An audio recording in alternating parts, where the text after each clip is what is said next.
그런 고된 선교였음에도 불구하고 제가 이번 이 선교 보고 예배를 준비하면서 말씀을 준비하고 또 이렇게 선교지에서 찍었던 사진과 그리고 영상들을 하나하나 다시 보면서 정리하다 보니까 그 힘들었던 마음은 없어지고 그 당시에 그 선교지에서 했던 그 느꼈던 그 감동들이 저에게 다시 제 마음을 가득 채우는 것 같았습니다.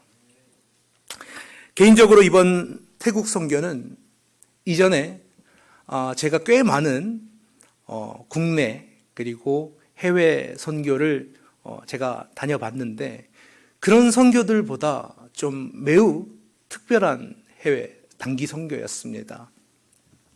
제가 사실 선교를 출발하기 전에 제가 여러분들께 말씀을 전하고 출발을 했는데 사실 그때 여러분들께 제가 해드리지 못했던 숨겨진 이야기가 하나 있습니다. 여러분들 표정을 보니까 굉장히 궁금해 하시는데 제가 지금부터 그 숨겨진 이야기를 여러분들께 해드릴 것입니다. 그리고 그 숨겨진 이야기를 왜 오늘에 와서야 지금에서야 여러분들한테 하게 되는지도 여러분들께 제가 설명을 해드릴 것입니다.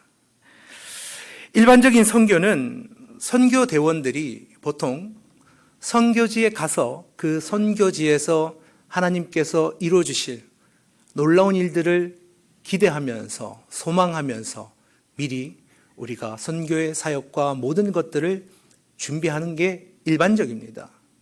그런데 이번 선교는 특이하게도 아직 우리 선교팀이 태국으로 떠나지도 않았고 사실 그리고 제가 중간에 이 선교 담당을 인계받았기 때문에 뭘 할지도 정해지지 않은 상태였습니다. 그런데 그때 되게 너무나도 놀랍고 신기한 일을 저는 경험을 하고 이 선교를 떠나게 된 것입니다. 자, 그 놀라운 일은 무엇이냐면 현지에 저희가 가서 형편이 어려운 아이들에게 장학금으로 써달라고 선교 헌금을 해주신 겁니다. 제가 이렇게 말씀드리니까 아니 선교 헌금이 뭐가 특별하냐, 일반적으로 선교 가면 선교 헌금이 많이 나오는데 그게 특별할 게 뭐가 있나? 맞습니다. 그런 일반적인 특별한 선교 헌금들 우리가 선교를 가게 되면 정말로 성도분들께서 그 소중한 그 선교 헌금들을 많이 해 주시죠. 자, 그런데 이 선교 헌금은 그렇게 소중하기도 하지만 상당히 특이한 선교 헌금이라는 것입니다.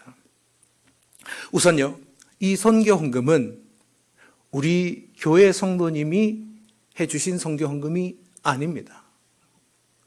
그리고 이 선교 헌금은요, 이분이 교회를 다니시는 분도 아닙니다. 자, 여기까지는 괜찮습니다. 그죠? 자, 그런데 이분은 우리 교회에 한 번도 오신 적이 없으신 분입니다. 자, 이것까지도 괜찮습니다.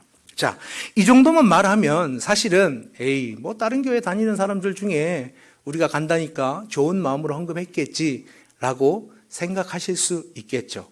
그런데 제가 이 정도를 가지고 제가 특이한 경험이라고 여러분들께 감히 이야기할 수 있겠습니까? 이제부터가 진짜입니다.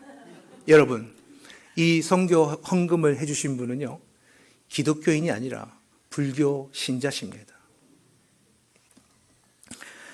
사실 저는 처음 이 헌금이 들어왔다는 이야기를 듣고는 솔직히 제 귀를 좀 의심했습니다. 아니, 설마요? 아니, 왜 그 불교도 분께서 기독교 선교 헌금을 주신단 말입니까? 전 이렇게 생각을 했습니다. 사실 여러분들은 이게 좀 믿기시는 일입니까? 일반적으로? 저는 사실 믿겨지지가 않았습니다. 그런데 여러분, 이것은 분명한 사실이고요. 저희 이 선교팀이 이번에 선교를 가서 그 선교 헌금을 그 태국의 아이들의 장학금으로 분명히 전달해주고 왔다는 것입니다. 그 증인이 바로 저고요. 그리고 그 증거가 이제 이후에 우리 김재건 장로님께서 해주실 선교 보고의 증거로 남아 있습니다. 자, 그분이 누구냐고요? 예, 그분은요, 죄송스럽게도 제가 그분의 사생활을 보호해야 될 의무가 있기 때문에 아쉽지만 이렇게 공개된 자리에서 그분의 이름을 말씀드릴 수 없다는 것을 우리 성도 여러분들께서 이해해 주시면 감사하겠습니다. 그리고 어차피 제가 그분이 성함을 말씀드려도 여러분들은 아무도 모르시는 분입니다. 그렇기 때문에 제가 말씀을 드리지 못함을 이해해 주시기 바랍니다. 자, 성도 여러분. 여러분은 지금 제가 여러분들께 드린 이 이야기를 듣고 어떤 생각이 드십니까? 그냥 우연의 일치로 한 불교도가 우리 교회에 선교 헌금을 주셨다고 생각하십니까? 아니면 하나님께서 우리 이 선교를 위해서 놀라운 일로 만들어 주셨다고 생각하십니까? 이건 제가 여러분들께 굳이 이렇게 여쭤보지 않아도 우리 성도님들께서는 당연히 하나님께서 이 선교를 위해서 준비해 주신 선교 헌금이라고 생각하실 것입니다. 맞습니다. 이것은 어찌 보면 오늘 본문 17절에 예수님께서 말씀하신 것과 같은 믿는 자들에게 따르는 표적이라고 우리는 생각할 수가 있습니다. 저도 이것을 어떤 인본주의적인 해석을 하려고 해도 도저히 해석할 수가 없던 그런 놀라운 일이었기 때문에 저도 믿을 수 없는 일이라고 생각을 합니다. 그런데 우리는요, 이 17절 예수님의 표적에 대한 이야기가 나오기 전에 예수님께서 제자들에게 무엇이라고 했는지를 먼저 살펴볼 필요가 있다는 것입니다. 오늘 본문 14절에 보면 이렇게 기록되어 있습니다. 제가 이걸 여러분들께 새 번역으로 한번 읽어드리겠습니다. 그 뒤에 11 제자가 음식을 먹을 때에 예수께서는 그들에게 나타나셔서 그들이 믿음 없고 마음이 무딘 것을 꾸짖으셨다. 그들이 자기가 살아난 것을 본 사람들의 말을 믿지 않았기 때문이다. 여러분, 이 14절에서 예수님께서 왜 제자들을 꾸짖으셨습니까? 여러분, 예수님의 제자들은 예수님과 함께 예수님 밑에서 배우면서 예수님과 함께 하면서 예수님께서 일으키신 수많은 기적과 놀라운 표적을 직접 눈으로 경험한 사람들입니다. 그런데 예수님께서 십자가에 못 박혀 죽으시고 부활하셔서 막달라 마리아와 두 제자들에게 나타나셔서 내가 부활했다라고 그 소식을 전해주고 그들을 통해서 알렸음에도 그 제자들 중엔 단 한 사람도 예수님의 부활을 믿지 않았다라는 것입니다. 여러분, 이것이 무엇을 의미하는 것일까요? 이것은 바로 표적과 기적이 우리 기독교 신앙의 본질이 결코 될 수 없다는 걸 예수님께서 말씀해 주고 계시는 겁니다. 물론 하나님은 종종 우리의 신앙이 더 단단해지고 더 깊어지게 하기 위해서 기적을 허락하십니다.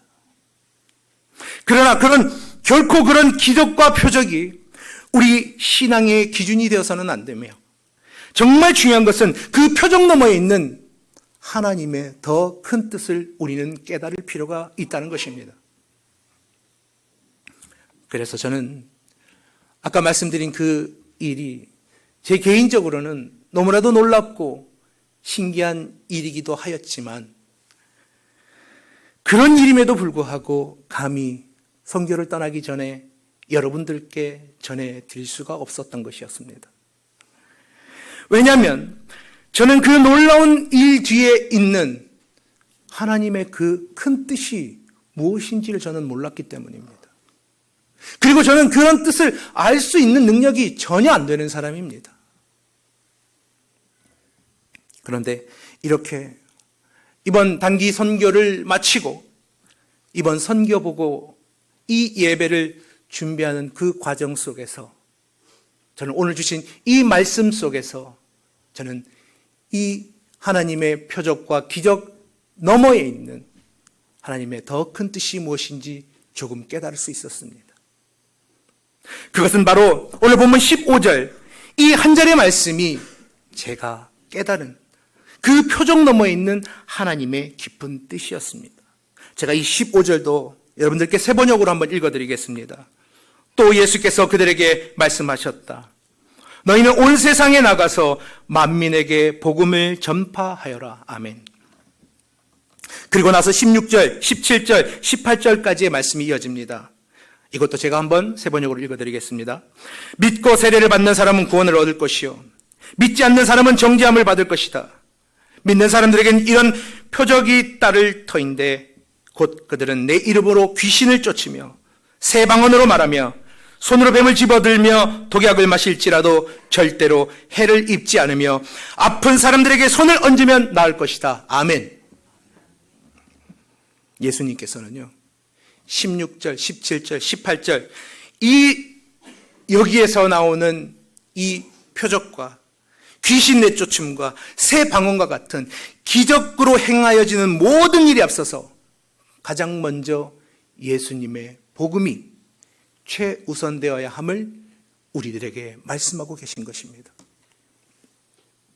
즉 다시 말해서 선교의 초점은 다른 그 어떤 것도 우선이 아닌 바로 예수님의 복음이라는 것입니다. 우리가 그 복음만을 붙들고 선교지에 가서 설상 우리가 준비한 수많은 사역들이 제대로 되지 않더라도 우리가 그 복음을 끝까지 붙든다면 하나님께서 인도하셔서 그 모든 일들을 하나님께서 이루어 주신다는 걸 우리는 믿어야 한다는 것입니다. 여러분, 저도 사람입니다. 그리고 너무나도 부족하고 너무 연약한 사람입니다. 더욱 이번 단기 선교를 제가 책임지고 인솔자로 제가 맡고 이 출발하기 전까지 정말 저는 걱정을 많이 했습니다. 솔직히 좀 눈물이 좀 났습니다. 이거 내가 갈 수가 있으려나. 정말 첫 번째 비행기 도착하는 시간부터 비행기에서부터 저는 이미 반응이 오기 시작했었습니다. 사실 힘든 반응이. 그래서 내려서 이 내 몸 하나 못 간수할 것 같은데 내가 이 많은 분들을 어떻게 인솔할까 이런 걱정이 이만저만이 아니었습니다. 그리고 또 한편으로는 인간적으로 저도 이 선교를 잘 준비해서 다양한 프로그램과 다양한 사역들을 멋지게 준비해서 우리 성도님들께 인정도 받고 칭찬도 받고 싶은 마음이 왜 저라고 없었겠습니까? 이럴 때 제가 출발하기 전에 했던 그 설교에서 여러분 이번 단기 선교에서 하나님께서 우리에게 큰 은혜를 얼마나 크게 부어주시려고 이렇게 신비하고 놀라운 기적을 미리 보여주셨을까요? 하면서 이런 은혜스러운 말로 여러분들의 감정을 부풀게 하고 기대를 부풀게 해서 마치 우리 선교팀들이 적군과 싸우러 나가는 군대 출정식 같이 만들 수 있었다면 얼마나 좋았겠습니까? 그런데 과연 그렇게 하나님 말씀을 그런 게 하나님 말씀을 올바로 깨달은 사역자의 모습이겠습니까? 그 놀라운 일이 어떤 일이든 그 뒤에 하나님의 큰 뜻이 무엇인지도 알지도 못하면서 그저 내가 앞에 내세우기 위해서 무슨 근거도 없이 그것을 하나님의 기적이라고 감히 제가 그것을 제 입에 올릴 수가 있단 말입니까? 오늘 본 15절의 예수님의 말씀처럼 모든 표적과 이적과 치유는 예수님 복음의 결과물입니다. 그렇기 때문에 그 어떤 놀랍고 신비로운 일들이 내 눈앞에 보인다 하더라도 예수님의 복음보다 결코 앞설 수가 없다는 것입니다. 다시 한번 말씀드리지만 선교의 본질은 바로 예수님의 복음입니다. 예수님이 복음이 없는 곳에 설사 아무리 놀랍고 신비롭고 기적과 같은 일이 일어난다 할지라도 그것은 결코 하나님이 역사하시는 것이 아닙니다. 그것은 눈속임일 뿐이며 거짓일 뿐입니다. 그래서 우리가 예수님의 복음 없이 치유와 은사만을 강조하는 그런 예배와 집회를 경계해야 되는 이유이기도 합니다. 그래서 저는 이번 단기 선교를 준비하면서 인솔자로서 그리고 교역자로서 우리 단기 선교 팀원들에게 너무나도 죄송스러운 마음밖에 없었습니다. 왜냐하면 제가 할 수 있는 일이 정말 아무것도 없었고 하물며 여러분들에게 정말 멋진 말로 격려하기는커녕 시작하고 떠나가기도 전에 여러분 잘 안 돼도 너무 마음 상해하지 마세요. 이런 말로 정말 여러분 김 빼고 간 거나 마찬가지입니다. 저는 그렇게밖에 하지 못했습니다. 그러나 저는 지금 이 순간 우리 선교팀 24명이 단 한 사람의 낙오자도 없이 한국에 무사히 도착을 했고 그리고 지금 이렇게 감격스러운 선교보고 예배를 드리는 이 하나님의 인도하심과 이 은혜를 볼 때 비록 이번 선교가 정말 대단하고 정말 거창하고 정말 제가 여러분들에게 자랑할 수 있을 만큼 어떤 결과물, 가시적인 결과를 나타낸 그런 선교는 아니지만 복음에 충실한 선교, 그리스도인의 모습에 충실한 선교, 진정한 사랑을 나눠주고 온 선교, 이것이 바로 하나님께서 우리 선교팀에게 바라셨던 진짜 선교라고 저는 생각합니다. 아마 그 증거는 지금이 아니라 이후에 우리 선교대원들이 간증을 하실 텐데 그 간증에서 여러분들이 체험하실 수 있을 것입니다. 그리고 더 중요한 것은 이 선교 전에 저에게 보이시던 이 놀라운 일을 통해 앞으로 며칠 후 아니면 몇 달 후 아니면 몇 년 후에 하나님께서 그 땅에 일으키실 놀라운 역사를 기대하며 우리 수성교회의 모든 성도들이 기대하고 소망할 사명이 생겼다라는 것입니다. 대부분 선교를 다녀오신 분들을 보면 공통점이 있습니다. 그게 뭐냐면 좀 많이 흥분해 있습니다. 왜냐? 은혜를 많이 받으셨기 때문이죠. 그렇죠. 그래서 열정이 넘칩니다. 그래서 내가 이것도 하고 저것도 하고 막 이것저것 하면서 내가 받은 은혜를 이렇게 해야 하나님 앞에 조금이라도 갚는 것 같은 그런 마음으로 열정으로 뛰시죠. 교회 일도 많이 하시고. 네, 맞습니다. 그런 반응들이 대부분의 반응들이 맞습니다.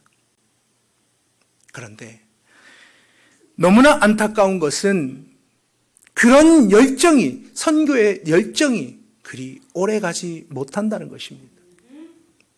왜냐? 여러분, 우리는 또다시 이 세상으로 돌아가서 이 제약된 세상 속에서 세상과 맞이하면서 살아가야 하는 인간이기 때문입니다. 그래서 우리는 그러한 세상의 부딪힘을 겪다 보면 나도 모르게 그 고된 세상의 일로 인해서 어느덧 나의 그때의 선교의 열정이 식어버림을 경험하게 됩니다. 자, 여러분, 그러면 그 식어버린 열정 그대로 그렇게 살아야 합니까? 아닙니다. 절대로 그렇지 않습니다. 그 해답은 오늘 이 주신 말씀 속에 있습니다. 예수님께서 돌아가신 후에 세상이 다 끝난 것과 같은 감정의 제자들에게 부활하신 예수님께서 찾아오셔서 하신 가장 첫 마디가 무엇입니까? 너희는 온 세상에 나가서 만민에게 복음을 전파하여라. 여러분, 예수님의 이 말씀은요, 당시 예수님 옆에서 예수님만 따라다니면서 예수님께 모든 것을 의지하면서 살아가는 제자들에게 이제는 내가 너희들에게 준 그 복음을 가지고 너희 삶을 통해서, 너희 삶을 넘어서 온 세계에 다니며 예수님의 복음을 전파하라는 사명을 주신 것입니다. 이것을 지금 이 시대를 살아가는 우리들에게 적용하다면 복음을 전하는 선교란 특정한 장소에서만 가능한 것이 아니라 바로 여러분의 삶, 저의 삶, 우리의 삶 그 자체가 선교가 되어야 한다는 것입니다. 성도 여러분들께 묻겠습니다. 여러분들의 지금의 삶은 어떻습니까? 여러분의 삶 속에서 매일매일 선교의 삶을 경험하고 계십니까? 나의 가정에서, 나의 직장에서, 나의 사업장에서, 그리고 여러분들의 삶 속에 마주치는 모든 사람에게서 여러분들의 삶으로 내가 만난 그 하나님을, 그 하나님의 복음을 여러분들 전하고 계십니까? 우리가 교회에서 특별한 전도 행사 때 길 가는 사람에게 전도지를 나눠주는 것, 이런 것 너무너무도 필요합니다. 이런 전도 너무 필요합니다. 그러나 정작 매일매일 살아가는 내 삶에서 마주치는 사람들에게 나의 인격으로, 나의 성품으로 그들이 내가 믿고 있는 하나님이 누구인지를, 어떤 분인지를 궁금하게 하고 그들이 더듬어서 하나님을 찾게 하고 싶어하는 마음이 들게 하신 적이 있으신지 한번 생각해 보시기 바랍니다. 그들에게 엄마 아빠가, 형님이 누님이, 과장님이, 사장님이, 선생님이, 교수님이, 목사님이, 전도사님이 믿는 그 하나님을 나도 믿고 싶습니다 라는 이런 질문을 우리가 과연 받아본 적이 있는지를 이 시간 우리 되돌아봐야 할 것이라고 저는 생각합니다. 이번 태국 선교에서 우리 선교팀은 어떤 대단한 선교를 하고 온 게 아닙니다. 옷은 흙으로 다 지저분해져서 너덜너덜하고 손톱 밑엔 때가 껴서 새카맣습니다. 신발은 다 떨어져서 그냥 맨발로 다니다 보니 발이 새카맣습니다. 그런 아이들에게 우리 선교팀은요, 아무런 꺼리낌 없이 그들에게 다가가서 그들을 안아주고 그들과 놀아주고 그들과 한 상에서 같이 밥 먹은 것, 저희 그거 하고 왔습니다. 비록 말은 통하지 않지만 저는 한 아이의 눈을 통해서 그 아이가 제게 마치 이렇게 물어보는 것 같았습니다. 아니, 이 사람들은 가난하지도 않고 정말 좋은 옷도 입은 것 같고 좋은 신발도 신은 것 같고 좋은 핸드폰도 가지고 있는 사람들인 것 같은데 왜 아무도 관심 가져주지 않고 찾아주지 않는 우리에게 왔을까? 이렇게 물어보는 것 같았습니다. 그래서 저도 말은 통하지 않지만 그 아이에게 눈으로 이렇게 대답해 주었습니다. 우리가 바로 예수님께 값없이 사랑을 받은 그리스도인들이야. 그래서 우리가 값없이 받은 이 사랑을 너희들에게 값없이 주려고 왔어. 제가 이렇게 대답했습니다.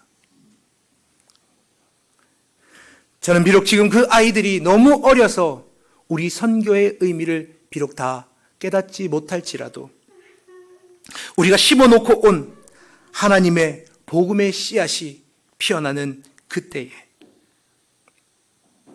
분명 하나님께서 그 아이들을 인격적으로 만나 주실 것이고 그 아이들 역시 우리가 주고 온 그 사랑을 통해 또다시 다른 사람들에게 사랑을 흘려 보내는 그리스도인으로 자랄 것이라 저는 믿어 의심치 않습니다. 사랑하는 우리 수성교회 성도 여러분, 하나님께서 우리에게 바라시는 표적과 기적 너머에 있는 사명은 대단한 것이 아닙니다. 그것은 바로 우리가 매일매일 살아가는 삶 속에 마주치는 모든 사람들에게 내 삶으로 하나님을 보여주는 것입니다. 여러분, 지금 우리나라, 아니 전 세계가 갈등과 분쟁으로 아파하고 있습니다. 고통받고 있습니다. 여러분, 이 문제는요, 그 어떤 강대국의 지도자도 그리고 그 어떤 천재적인 학자들도 이 문제를 결코 해결할 수 없습니다. 저는 확신합니다. 그러나 유일하게 이 문제를 해결할 방법이 하나 있습니다. 그것은 바로 우리 그리스도인들의 삶이, 세상의 삶이 선교가 되면 되는 것입니다. 바로 그 표적을 넘어서 우리에게 주시는 하나님의 사명이 바로 이것이며, 그 사명을 우리가 온전히 감당할 때에 세상에 그 어떤 누구도 해결하지 못하는 화해 그리고 평화라는 표적을 하나님께서 우리들에게 분명히 보여주실 것이라 저는 믿습니다. 이 시간 우리 모든 성도님들이 하나가 되어서 우리가 정말 하나님께 정말 하루라도 속히 그런 표적을 보여주실 것을 우리가 간절히 기도하면서 매일매일의 내 삶이 선교의 삶이 되기를 더욱더 간절히 바라고 직접 내 삶으로 실천할 수 있는 우리 믿음의 그리스도인들이 되시길 이 시간 간절히 소망합니다. 기도하겠습니다.